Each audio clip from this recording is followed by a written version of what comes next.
யோசேப்புடைய லைஃபை பாருங்க, மோசேயோட லைஃபை பாருங்க. 80 வயது, 80 years. 80 வயது ஆன உடனே கர்த்தர் அவனை கூப்பிட்டு எகிப்துக்கு அனுப்பி 6 லட்சம் புருஷர்களையும் அவருடைய குடும்பங்களையும் தேவன் விடுவிக்கிறாரு. தேவன் ஒரு பலத்த கரத்தினால விடுவிக்கிறாரு. அவனை கண்டு பார்வோனே பயந்துட்டாரு. அவனுடைய வேலைக்காரர் எல்லாம் பயப்படுறாங்க. என்ன பயந்தாங்கன்னா, இது கர்த்தருடைய விரல். எந்த வயசுல சொல்லுங்க, எந்த வயசுல?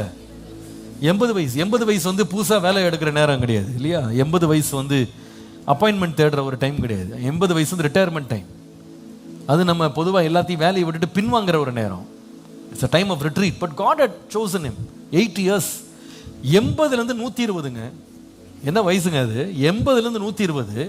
பெலன் குன்றாம, கண் மங்காம, ஃபுல் ஃப்ரூட்ஃபுல்னஸ் அந்த 40 years ஆண்டு வச்சிருந்தாரு. ஆனா பாருங்க, இதுக்கு முன்னால 40 வயசுல இவர் ட்ரை பண்ணாரு. ஆனா முயற்சி பண்ணா கூட அதே இடத்துல பலன் வரல. ஏன் தெரியுமா? அவன் எந்த காலத்துல கனி கொடுக்கணும்ன்றத கர்த்தர் நிர்ணயம் பண்ணியிருந்தார். அவ்வளவுதான்.